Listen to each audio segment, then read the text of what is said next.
हाँ, तो let us start our today's topic, that is a very important topic and it is cohesive energy, right? तो सबसे पहले इसे समझिए आप लोग कि what is cohesive energy। देखिए cohesive energy, आप जैसे मान लीजिए किसी क्रिस्टल स्ट्रक्चर की बात कर रहे हैं, यहाँ पे क्रिस्टल ऑफ इनर्ट गैसेस मान लीजिए आप स्टडी कर रहे हैं और आपको पता है कि जितने भी इनर्ट गैसेस क्रिस्टल का स्ट्रक्चर होता है वो सब होता है एफसीसी स्ट्रक्चर। ठीक है, एफसीसी स्ट्रक्चर में अगर मैं आपसे बात करूं तो आप सभी लोग जानते हैं कि लैटिस पर जो एटम्स होते हैं यहाँ पर, एक तो corner in spite of the corner face पर भी सेंटर्ड होते हैं। ठीक है ना, जैसे यहाँ पर भी होगा, यहाँ पर भी होगा। ये मैं आप लोगों को कल भी बताया था और आज भी इसे समझ लीजिए। ये हो गया, ये हो गया और ये हो गया। ये सभी फेस 6 फेसेस हैं। इन सभी 6 फेसेस पर आपके ये एटम्स हैं। अगर स्ट्रक्चर कैसा है, एफसीसी। अब किसी भी दो एटम के बीच जो इंटर एटॉमिक डिस्टेंस है, let us consider that the interatomic distance between any two atom, किसी भी दो एटम के बीच का कितना है, let us consider it is R. ठीक है ना, तो अगर ये आर है तो we can write our potential energy. ये पोटेंशियल एनर्जी का फंक्शन कल इस पे डिटेल हमने काम किया था। Potential energy U R is given by minus alpha by R power 6 plus, जिसको लिनार्ड एंड जोन्स ने R beta divided by R power 12। ठीक है ना, फर्स्ट टर्म जो होता है this term is attractive force की वजह से है and the second term is due to repulsive force. ठीक है ना, this attractive force is nothing but this is van der Waals London interaction का अट्रैक्टिव फोर्स है and the second term is actually this is repulsive term. इस repulsive terms के nature को हम Lenard और जोन्स ने मैथमेटिकली कैलकुलेट किया था। कल आपने ये सब देखा। अब देखिए मैंने बताया था कि alpha and beta are characteristic constant या characteristic parameter. The same equation of potential energy can be written in the form of this U I J, cohesive energy. अब बेसिकली हम लोग करने क्या जा रहे हैं, कोहेसिव एनर्जी देखिए, फोर्स फोर्स ऑफ अट्रैक्शन या force between two similar type of atom और मॉलिक्यूल। अगर दो सिमिलर टाइप के एटम और मॉलिक्यूल के बीच में फोर्स लगता है तो that force is said to be the cohesive force, right.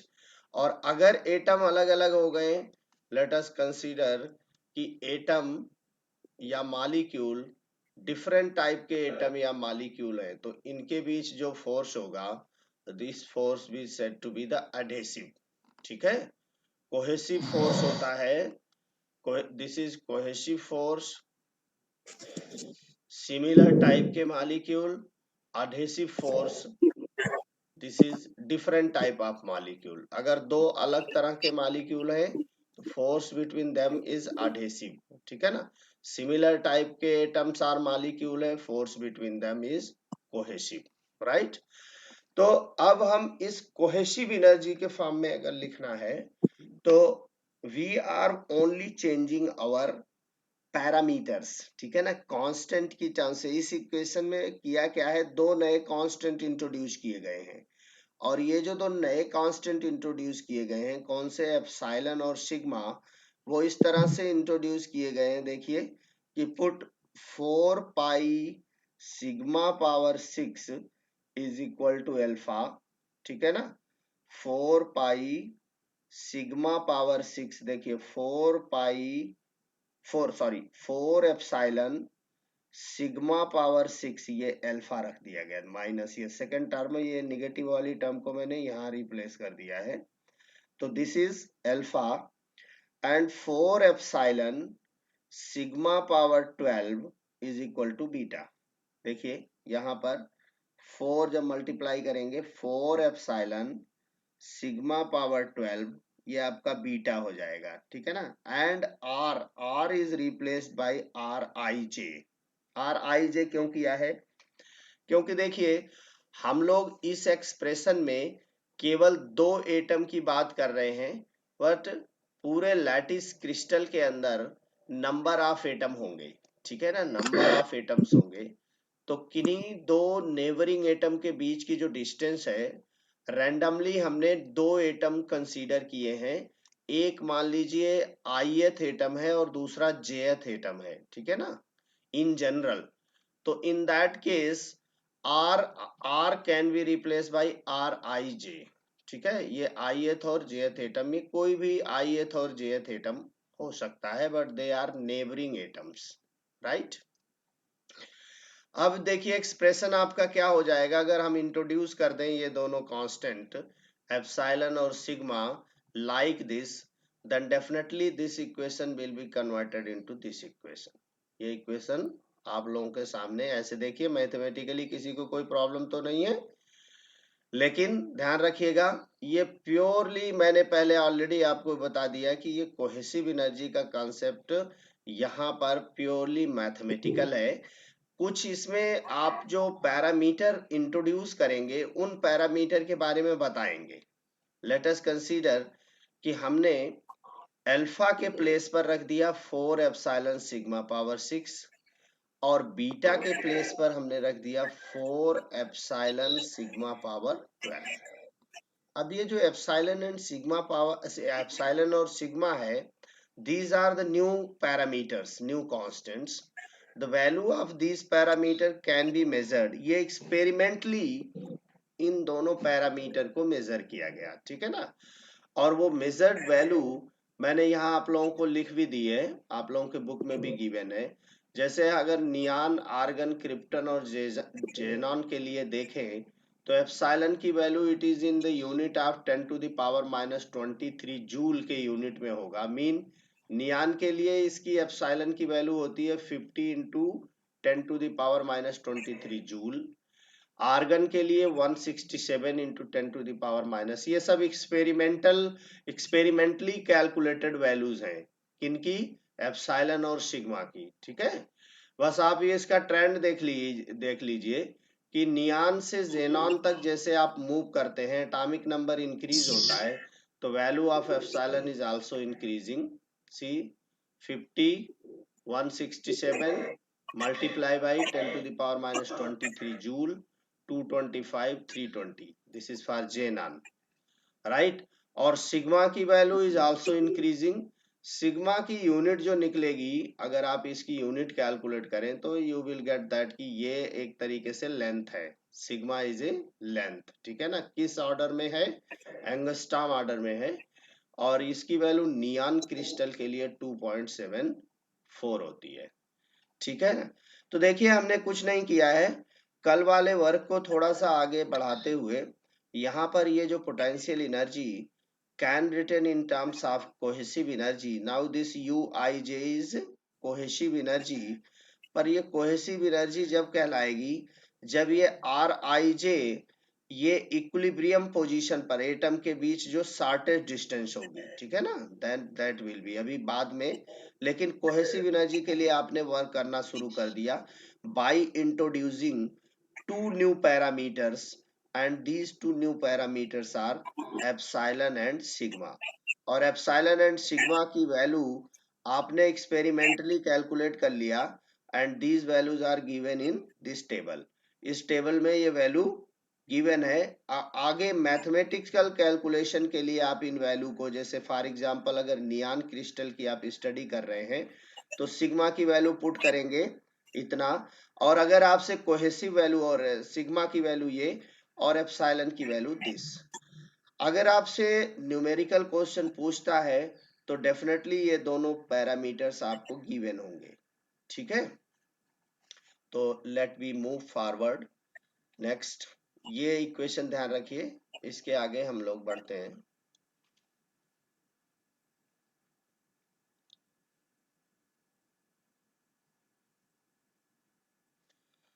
हाँ, अब हम लोग कैलकुलेशन करने के लिए लेट अस कंसीडर कि 1 kg एटम ले लिया, ठीक है ना, 1 kg एटम ले लिया किसका, इनर्ट गैस का, 1 kg क्रिस्टल लिया।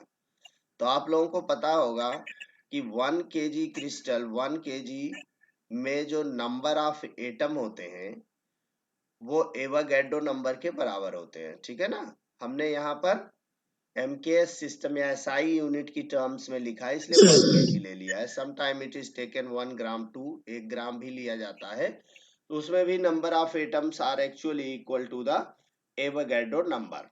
एवोगैड्रो नंबर से आप लोग फेमिलियर हैं, इसमें नो डाउट।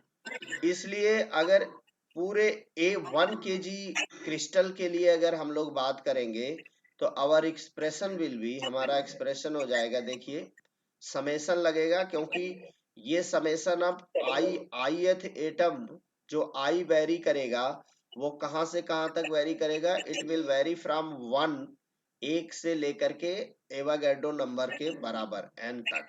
ठीक है ना, सिमिलरली जे भी, it will vary from j is equal to 1 to i, but j कभी i के इक्वल नहीं होगा। इसका मतलब ये होता है कि अपना खुद एटम अपने के साथ इंटरेक्शन नहीं करेगा। जैसे मान लीजिए यहाँ बहुत सारे एटम है,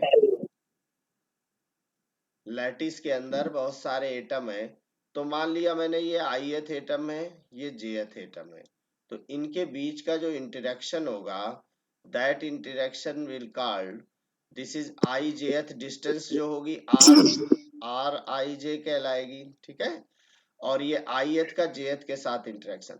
अब i का i के साथ इंटरेक्शन ये नहीं पॉसिबल होगा, j का j के साथ इंटरेक्शन ये भी पॉसिबल, क्योंकि अपने साथ क्या इंटरेक्शन करेगा कोई एटम। ठीक है ना, इसलिए अगर यहाँ j को इज इक्वल टू i ले लेते ना आप, तो कुछ कॉम्बिनेशन ऐसे भी बनने लग जाते, 1 1 2 2, ठीक है, 3 3, इनसे बचना है क्योंकि ये सब इंटरेक्शन पॉसिबल नहीं है, एक एटम दूसरे के साथ ही इंटरेक्शन करेगा। तो ये कंडीशन यहाँ पर आप लिखेंगे कि J not equal to I। अब ये 1 kg के लिए कैलकुलेशन हो रहा है। ठीक है ना, cohesive energy for 1 kg of crystal, 4 epsilon constant है। देखिए सिग्मा, ये एक्सप्रेशन सब कुछ, और ये दोनों आपने क्या लगा दिया, समेशन। ठीक है ना, ये दोनों समेशन कहां से कहां, I is equal to 1 to n, j is equal to 1 to n, j not equal to I, imposing this summation here। क्यों, क्योंकि अब आप बात कर रहे हैं 1 kg ऑफ क्रिस्टल के लिए। ठीक, देखिए अब देखिए जब आप इस एक्सप्रेशन को लिखेंगे तो डेफिनेटली यहाँ पर देखिए I की वैल्यू, कभी I की वैल्यू 1 लेंगे और J की वैल्यू लेंगे 2। ठीक है, I की वैल्यू 1, J की वैल्यू 2, इस तरीके का होगा। फिर दोबारा जैसे I की वैल्यू आपने ली 2, J की वैल्यू ले ली 1। ठीक है, इसके अलावा यहाँ पर जैसे मान लीजिए आपने I और J की वैल्यू को, दो समेशन साइन को अगर आपको एक ही समेशन साइन में क्या करना है, चेंज करना है, तो यहाँ पर वो टर्म जो रिपीट हो रहे थे, ठीक है ना, जो टर्म ऐसे वाले टर्म होंगे, मतलब कि ऐसे टर्म जो 2 बार आ रहे हों। 2 बार कैसे आएंगे, जैसे मान लीजिए आपने I को पहले सबको 1 ले लिया और J को रिपीट करना शुरू किया, J नॉट इक्वल टू 1, ये J not equal to I, मतलब J को I के इक्वल ना रखते हुए, I आपने जैसे जो चीज भी ले ली, I आपने से ले लिया 1 और J को वेरी कराना शुरू किया, वेरी इसको, तो J को क्या रखोगे, 2 रखोगे, 3 रखोगे, 4 रखोगे। ठीक है ना, तो ये सारा कॉम्बिनेशन क्या बनेगा, ये बनेगा 1 2 1 3 RIJ 1 4, इस तरह से सब कॉम्बिनेशन बनता चला जाएगा और ये डबल समेशन होंगे। ठीक है, ये दोनों इसकी वजह से तो यहाँ पर आप रखेंगे I, फिर क्या होगा, जब एक समेशन ये लगाएंगे और दूसरा समेशन ये लगाएंगे तो ये टर्म, जो भी टर्म लेंगे वो टर्म डबल हो जाएगा। ठीक है, तो डबल टर्म कैसे होंगे, चूंकि डिस्टेंस दोनों आप नियरेस्ट नेबर का ले रहे हो, तो ये डिस्टेंस क्या होंगे, बराबर ही होंगे।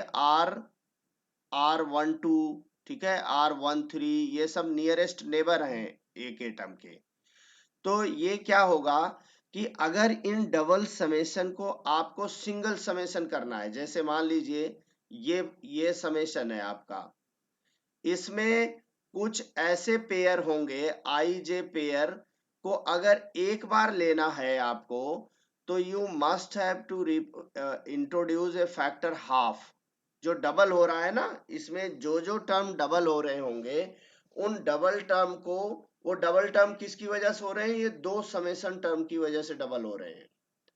अगर हम एक टर्म को क्या कर दें, फिक्स कर दें, ठीक है, और दूसरे टर्म को वेरी कराएं, जैसे यहां पर जे वेरी कराया जा रहा है, J varies 1 to n and not equal to I की ये कंडीशन है।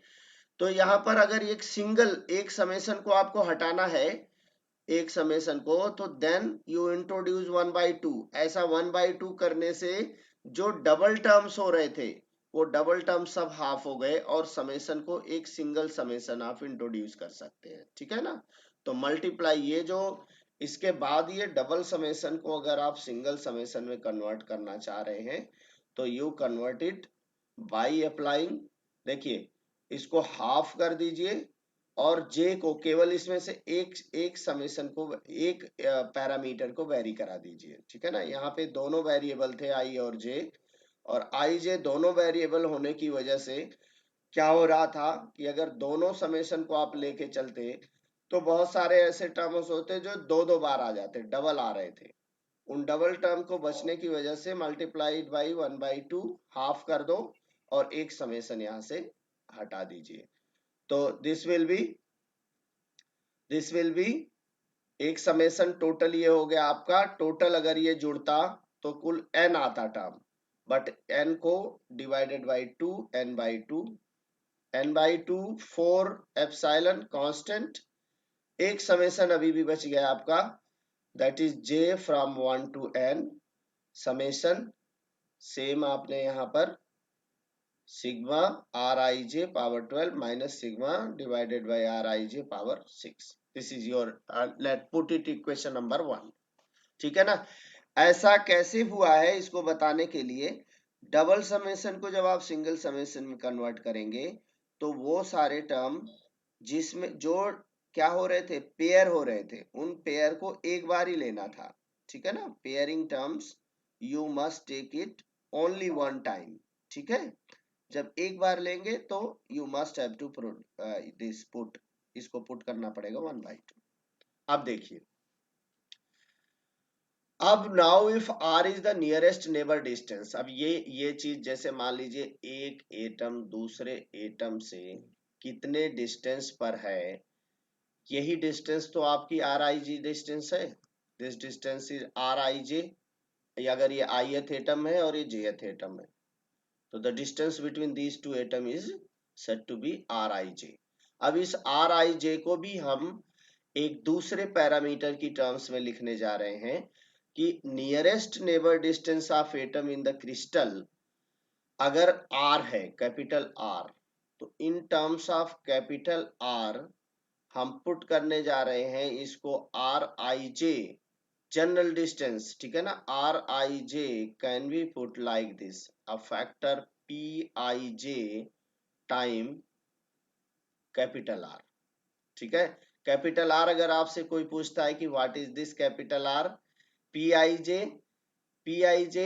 एक कोई टर्म है, ठीक है ना, जो दो एटम के लिए है, इसकी वैल्यू, ये new parameter in terms of nearest neighbour distance, capital R जो नियरेस्ट नेबर डिस्टेंस है उसकी टर्म्स में हम लोग लिख रहे हैं। ठीक है ना, जब सारे एटम लोगे तो देखो ये जो डिस्टेंस होगी, कुछ एटम तो इतने डिस्टेंस पर होंगे जो rij डिस्टेंस पर होंगे, कुछ एटम इससे rij का मतलब r डिस्टेंस पर होंगे। ये नियरेस्ट नेबर डिस्टेंस, अगर इसको r मैं ले लेता हूं, ठीक है, तो यहाँ पर ये pij की वैल्यू 1 है, होगी 1, 2 होगी मतलब 2r डिस्टेंस पर, ठीक है ना, ये एक इंटीजर होगा। और ये 1 2 जरूरी नहीं है कि ये इंटीजर हो, ये अंडर रूट ऑफ 2 इस तरीके से भी वैल्यू हो सकती है, 1 बाई अंडर रूट 2 भी वैल्यू हो सकती है, that can be any value. क्यों? क्योंकि एटम जो है नियरेस्ट नेबर पे जब इस डिस्टेंस वाले एटम खत्म हो जाएंगे r डिस्टेंस वाले, तो फिर आपके सेकंड नियरेस्ट नेबर आने शुरू होंगे, फिर थर्ड नियरेस्ट नेबर आने शुरू होंगे। तो अब फर्स्ट नियरेस्ट नेबर, जैसे फर्स्ट नियरेस्ट नेबर आप निकालोगे, तो मान लीजिए एफसीसी क्रिस्टल है, तो पहले आप इन एटमों को लेंगे जो सबसे पास होंगे, ठीक है ना, फिर आप इनको लेना शुरू करेंगे, ये जो फेस वाले हैं, फेस कैलकुलेट करोगे तो definitely distance between any to type of atom, दो तरह के एटम की ये चेंज होती रहेगी, ठीक है। तो ये वैल्यू जो आपने एक फिक्स वैल्यू मान ली, ये फिक्स वैल्यू नहीं होगी, ये चेंज होती रहेगी। मतलब जैसे फर्स्ट नियरेस्ट नेबर के सारे एटम खत्म हो जाएंगे तो आपको सेकंड नियरेस्ट नेबर लेना पड़ेगा, बट ये first nearest neighbour, second nearest neighbour, ये सब इस nearest neighbour distance capital R के किसी ना किसी मल्टीपल के फॉर्म में होंगे। That's why we have considered this Rij is equal to Pij into capital R. ये आपको समझ में आ गया होगा, अगर नहीं आ गया होगा तो मैं फिर से बता दूंगा इसको, अगर किसी को कोई प्रॉब्लम हो तो, ठीक है। आगे बढ़ते हैं। अब एनर्जी का टर्म यही जो आपका कोहेसिव एनर्जी है, अभी तो पोटेंशियल एनर्जी के टर्म्स में देखिए आप पैरामीटर इंट्रोड्यूस, मैंने आपको स्टार्टिंग में ही बता दिया था कि ये प्योर मैथमेटिकल है, इसको ध्यान से आप लोगों को समझना है। तो this is half of n 4 epsilon, यहां से under bracket R I J की जगह पर आपने इंट्रोड्यूस कर दिया है P I J into capital R, where capital R is nothing but this is the nearest neighbor distance of atoms in the crystal, right? चलिए आगे बढ़ते हैं। नेक्स्ट आप लोग अब क्या करेंगे, आप लोग जानते हैं कि हमारा जो इनर्ट गैस क्रिस्टल होता है वो होता है FCC crystal. Inert gas crystal is basically FCC. FCC के लिए ये पीआईजे की वैल्यू जो होती है, पीआईजे मैंने ये पैरामीटर जो इंट्रोड्यूस किया है, अब ये वैल्यू निकाली जा सकती है कि पीआईजे की वैल्यू कितनी होगी, ठीक है ना। और फिर पीआईजे का पावर -12, दिस वैल्यू अगर आप इसको न्यूमेरिकली कैलकुलेट, ये सारी वैल्यू कैलकुलेट की जा सकती है। मैंने आप लोगों को बताया था अभी कि जैसे एफसीसी क्रिस्टल के अंदर फर्स्ट नियरेस्ट नेबर के बाद, जैसे सेकंड नियरेस्ट नेबर में, जैसे ये मान लीजिए ये डिस्टेंस आई और इस डिस्टेंस को आप r मान रहे हो, तो then this distance will be r by, जैसे मान लो इसको आपने r माना, तो दिस डिस्टेंस, ये जो डिस्टेंस होगी, this will definitely be r by √2 होगी। कैसे होगी? This is r, this is r, ये r√2 डिवाइडेड बाई 2, हाफ जब आप करेंगे you will be get this, ठीक है। इसका मतलब यहाँ पर r से जो मल्टीप्लाइड फैक्टर है वो 1/√2 है, multiply by r। This value is nothing but this is, यही पी आई जे, अगर ये ith एटम है आपका और ये jth एटम है, देखिए समझने की कोशिश कीजिएगा, ये ith है और jth, इनके बीच इंटरेक्शन अगर आप देख रहे हैं तो then the distance between these two, ये ith है और ये jth है, तो ये आर आई जे होगा। R I J is actually written in terms of P I J into capital R, ठीक है, इसी से रिप्लेस कर दिया। अब इसका पावर अगर आप, ये पी आई जे इस तरह से है और ये जे को वेरी करा रहे हैं कहाँ से कहाँ तक के लिए, J will varies from 1 to Avogadro number, ठीक है। ये टोटल वैल्यू आप कैलकुलेट करेंगे तो you will get the value of P I J power -12। Mathematically it can be calculated, ये सीरीज बनेगी और उसका जब आप समेशन निकालेंगे तो value is comes to out to be 12.131। ये वैल्यू आपको याद करनी है, ठीक है, क्योंकि इसका कैलकुलेशन इस सीरीज को आपको सॉल्व नहीं करना है यहाँ पर। तो इसके प्लेस पर हम लोग जहां पर पी आई जे है और उसकी पावर -12 है, we will put at that place 12.131 और आर आई जे की पावर -6 की वैल्यू कैलकुलेट की गई और ये वैल्यू मिली आपको 14.454, ठीक। अब ये दोनों वैल्यू हम लोग इंट्रोड्यूस करेंगे इन द एक्सप्रेशन। इससे पहले वाला जो एक्सप्रेशन था, देखिए यहाँ पर ये जो एक्सप्रेशन है ये, ठीक है, पी आई जे ये पावर 12 है तो ये इसको जब ऊपर ले जाएंगे न्यूमरेटर में तो ये -12 हो जाएगा, पी आई जे -12। और यहाँ पर देखिए पी आई जे -6 होगा तो 12 की जब वैल्यू आपको पता है -12 की, तो square of that will be -6। ये वैल्यू भी यहाँ रख लोगे आप, ठीक है। और दूसरा इसमें क्या फैक्टर है, पी आई जे -6, एक मिनट, ये वैल्यू आपको पी आई जे की ही वैल्यू लिखनी थी, तो this value is actually R I J नहीं है, ये भी पी आई जे ही है। दिस वैल्यू -6 की वैल्यू है, ये -6 की वैल्यू है जो कि यहाँ पर रखी गई है, ठीक है ना। तो दिस इज, इसको आप कर लीजिए P I J, this is P I J, -6 is this and P I J -12। अब इसी वैल्यू को जो आपका इक्वेशन नंबर 2 पीछे है, देखिए फिर से ये स्लाइड दिखाता हूं आपको, ये वाला इक्वेशन, इक्वेशन नंबर 2 है ना, यहां पर आपने इसकी वैल्यू रखना है समेशन के सहित। सिग्मा बाई आर ये कांस्टेंट है, ठीक है ना। सिग्मा आपने देखा था कि ये न्यू पैरामीटर है, इसकी वैल्यू किसी पर्टिकुलर क्रिस्टल के लिए कांस्टेंट होगी। आर की वैल्यू भी नियरेस्ट नेबर डिस्टेंस है, this is also constant, so this term will be out of summation. किसने कैसे बाहर आ जाएगा, ये sigma power 12 divided by R power 12 और इसकी वैल्यू हो जाएगी पी आई जे -12। और सिग्मा पी आई जे -12 की वैल्यू आप जानते ही हैं कि कैलकुलेट करने पर 12.131 आएगी और यहाँ पी आई जे -6 की वैल्यू 14.454 आ रही है वैल्यू, ठीक है। तो ये 14.454 वैल्यू ये इसकी जगह पर पी आई जे पावर -6 और यहाँ पी आई जे पावर -12 की जगह पर 12.131 वैल्यू रख करके जब आप रखेंगे इस एक्सप्रेशन में तो you will get the expression, ये एक्सप्रेशन आ जाएगा आपका। देखिए ये इक्वेशन नंबर 3। क्वेश्चन नंबर 3 के बाद देखिए R is equal to R0, capital R is equal to R0, ये इक्विलिब्रियम की पोजीशन है, ठीक है ना। This is the position of equilibrium. Why, here first derivative of R के रिस्पेक्ट में differentiation of this potential energy is equal to 0। इसका 0 होने का मतलब है there is no interaction between two atoms or molecule when R is equal to R0। जब R is equal to R0 है तो उस समय first derivative of potential energy 0, फिर देयर इज नो फोर्स। जब फोर्स नहीं होता है तो कोई भी सिस्टम होता है इक्विलिब्रियम पोजीशन पर, ठीक है ना।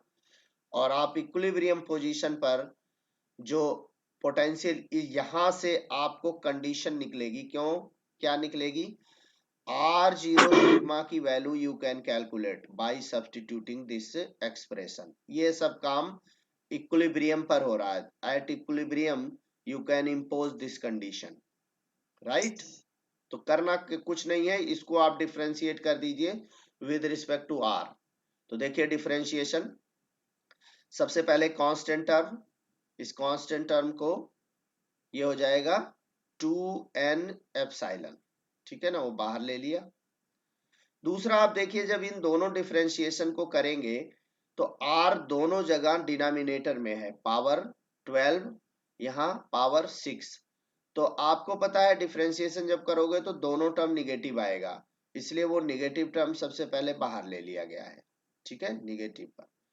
इसको -12 है, जब डिफरेंशिएट करोगे तो -12, देखिए ये 12 माइनस ऑलरेडी बाहर, तो 12 r की पावर 13 हो जाएगा, और फिर r को r0 रखोगे तो this will be r0 power 13। Sigma constant की तरह से ट्रीट होगा, सिग्मा पावर 12। वेरिएबल यहाँ पर r ही है जिसके रिस्पेक्ट में आपका डिफरेंशिएशन, तो first term will B this, second term ये हो जाएगा। बहुत सिंपल है डिफरेंशिएशन, किसी को प्रॉब्लम नहीं होनी चाहिए। r पावर -6, तो -6 माइनस इधर 6 ये रहा, r एक पावर बढ़ जाएगी, -6 -1 करोगे -7, जैसे यहाँ पे -12 -1 13, तो दिस इज द डिफरेंशिएशन। इसको रखना है 0 क्योंकि इक्विलिब्रियम कंडीशन पर there is no interaction between two atoms. तो जब इसको 0 आप रखेंगे तो देखिए यहां से you can calculate the value of R nought by sigma या सिग्मा बाई आर नॉट, जो चाहे। यहाँ पर आर नॉट बाई सिग्मा है, अगर सिग्मा बाई आर नॉट की जरूरत होती है तो इसका रेसिप्रोकल कर दीजिए, ठीक है। तो R nought by sigma can be calculated because of this term, ये तो 0 होगा नहीं, तो यही टर्म 0 होगा, जब ये 0 होगा तो दिस इक्वल टू दिस, ठीक है, दिस इक्वल टू दिस रख के ये सारा term this divided by this ये कैलकुलेट हो जाएगा, इसको r0 सिग्मा की टर्म, ये जब आप मैथमेटिकली कैलकुलेट करोगे तो you will get this value, ठीक है ना, दिस वैल्यू। अब ये देखा गया, ये तो आपने मैथमेटिकली कैलकुलेट किया, राइट। इसको एक्सपेरिमेंटली भी इस वैल्यू को ऑब्जर्व की गई, एक्सपेरिमेंट से ये वैल्यू कैलकुलेट किए गए, R nought divided by sigma also calculated experimental value. और ये इसकी एक्सपेरिमेंटल वैल्यू आपके बुक में एक टेबल बना करके भी डिफरेंट क्रिस्टल के लिए, नियॉन, आर्गन, क्रिप्टन, जेनान, इन सब के लिए आपके बुक में एक टेबल बनी हुई है, और इन सब के लिए आर नॉट बाई सिग्मा की वैल्यू, एक्सपेरिमेंटल वैल्यू गिवन है, ठीक है ना, experimental value. So this experimental value is very close to this mathematical value, इस मैथमेटिकल वैल्यू के बहुत पास आती है, and this value is equal to actually, ये जेनन क्रिस्टल के लिए एग्जैक्टली 1.09 आती है, ठीक है। ये आप लोग अपने बुक में देख लीजिएगा, ये नियॉन के लिए आती है experimental value 1.14, this is for neon. Argon के लिए ये वैल्यू है 1.11, क्रिप्टन के लिए 1.10, and for xenon it is 1.09, ठीक है। These are the experimental value of R0 divided by sigma that can be calculated experimentally, and the mathematical value comes to out to be 1.09. This is very close to experimental value. ये value experimental value के बहुत close है, इसका मतलब जो आप ये mathematical theory जो आपने डेवलप की है, या मैथमेटिकल कैलकुलेशन जो आपने स्टार्ट की थी by taking the potential energy expression of Lennard Jones का जो एक्सप्रेशन लेकर के आपने ये कोहेसिव एनर्जी कैलकुलेट करने जा रहे हैं, उसमें आपका ये जो मेथड है that is very close to the method, experimental result के बहुत क्लोज है। इसका मतलब ये सब जो काम कर रहे हैं आप, दैट इज करेक्ट, ये सब ठीक है। अब कोहेसिव एनर्जी का एक्सप्रेशन, जब आपके पास ये एक्सप्रेशन आ गया इन न्यूमेरिकल वैल्यू में, then you can calculate your cohesive energy in numerical value, cohesive energy की न्यूमेरिकल वैल्यू निकाल सकते हैं आप, ठीक है ना, in terms of Avogadro number and this parameter, new introduced parameter epsilon।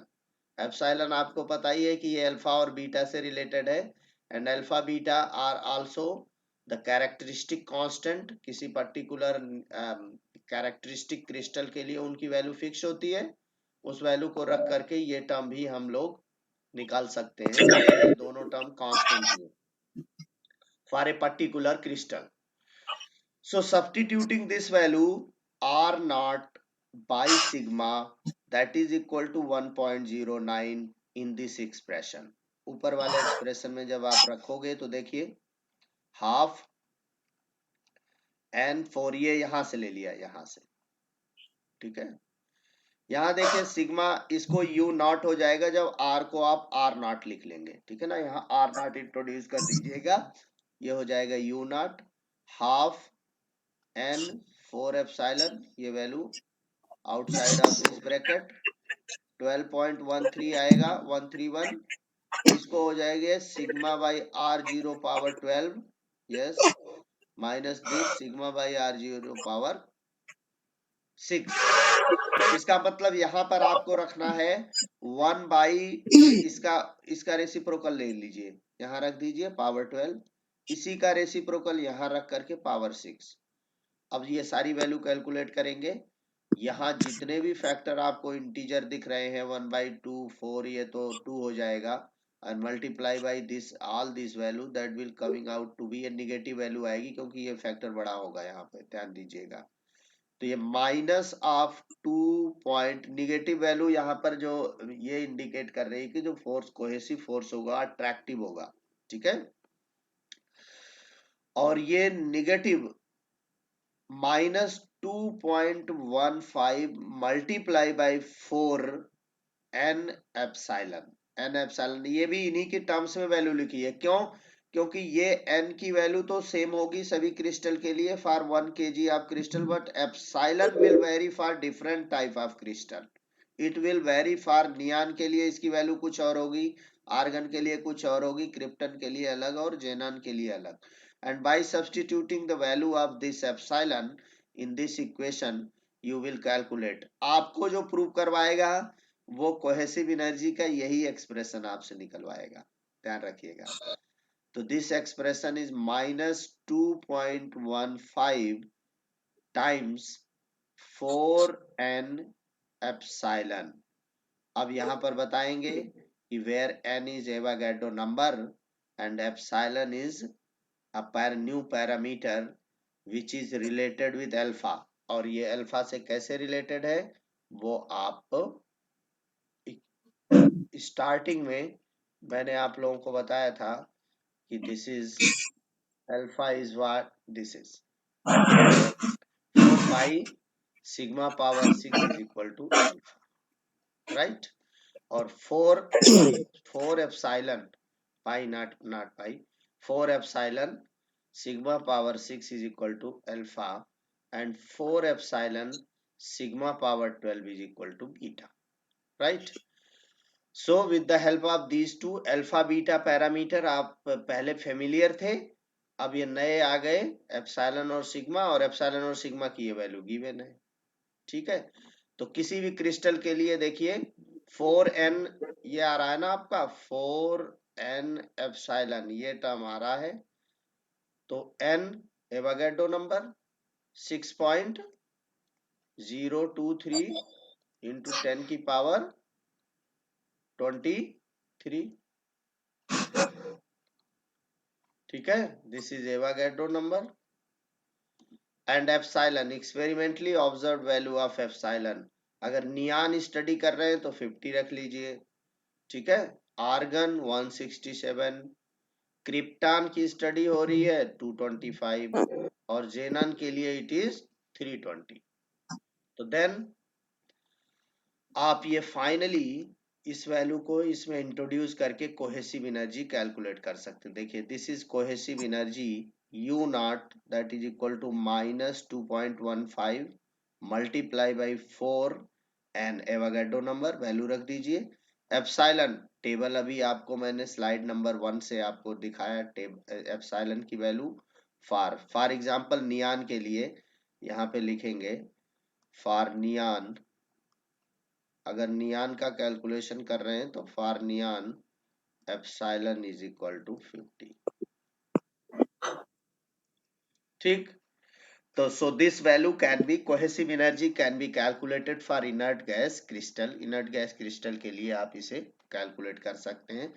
पर यहाँ पर थोड़ा सा ध्यान रखने की बात है, देखिए ये जो क्रिस्टल होते हैं ना, गैस के crystal, they are at very low temperature, ठीक है ना, ये बहुत ही low, close to absolute zero. This temperature is not attainable temperature. आप सभी लोग जानते होंगे अपने थर्मोडायनेमिक्स के नॉलेज से कि एब्सोल्यूट जीरो टेम्परेचर मतलब 0 डिग्री केल्विन टेम्परेचर ही अभी तक अटेन नहीं किया गया temperature. But if temperature is very very close to this temperature, then and only when these gases neon, argon, krypton and xenon ये क्रिस्टल फॉर्म में होंगी बहुत लो टेम्परेचर पर। मतलब आपकी जो ये स्टडी है, आप सोच रहे होगे गैस का क्रिस्टल, यस, बहुत लो टेम्परेचर पर गैस क्या की जा सकती है, क्रिस्टलाइज की जा सकती है, ठीक है ना, लेकिन temperature must be very very close to absolute zero temperature. और उस केस में ऐसा तभी पॉसिबल है जब प्रेशर क्या हो, जीरो। देखिए यहाँ पर मैंने हीलियम इसलिए नहीं लिखा है क्योंकि जब मैं स्टार्टिंग में आपको करा रहा था तो मैंने बताया था कि हीलियम जो है at P is equal to zero very low pressure पर ये लिक्विड स्टेट में होती है, ठीक है, तो इसका क्रिस्टल ही नहीं होता, this is in liquid state. So that's why we have not taken into consideration for the study of crystal binding for helium atom. Helium atom के लिए हम लोगों ने नहीं लिया, क्यों? क्योंकि it was in liquid state जब आपने प्रेशर जीरो। लेकिन while all these gases except radon neon, argon, krypton and xenon are in their crystalline form। ये सब क्रिस्टलाइन फॉर्म में होती है, लेकिन ये क्रिस्टलाइन फॉर्म किस पर होता है, टेम्परेचर भी close to 0 degree kelvin, very very low temperature, and pressure must be zero. ऐसे केस में kinetic energy of the atom is also zero. यहां पर सारी मोशन सीज हो जाती है इस टेम्परेचर पर। एटम मॉलिक्यूल की सबकी एटम सीज, मतलब सीज होने का मतलब ये होता है कि उनका मोशन बंद, जो जहां है वहीं पे फ्रीज। इसका मतलब kinetic energy of atom is also taken into consideration zero. यहाँ पर जो भी क्रिस्टल आपने लिया है उस क्रिस्टल के अंदर जो एटम का मूवमेंट है वो जीरो है, दैट इज काइनेटिक। ये सारा कुछ आप लेकर के चले हैं and then you have calculated the cohesive energy of the inert gas crystal, जिसकी वैल्यू आई -2.15 multiply by 4n epsilon, where epsilon is a new parameter जिसकी experimental value, experimentally it is observable, मतलब एक्सपेरिमेंटली इसे observe कर सकते हैं। And all of you are familiar with this Avogadro number. So substituting these two value in this equation, you definitely you are in a position to calculate the cohesive energy for any inert gas crystal, चाहे वो नियान हो, argon हो, krypton हो या जेनन, ठीक है, ये सब आप कैलकुलेट कर सकते हैं। देखिए आप लोगों का जो रिड्यूस सिलेबस है उसमें इसके आगे के क्रिस्टल बाइंडिंग में जो चीजें हैं वो सब काट दी गई हैं। क्या क्या काट दिया गया है, देखिए इसको थोड़ा सा आप लोग अपना सिलेबस देखिए। कोहेसिव एनर्जी तक ही है, कंप्रेसिबिलिटी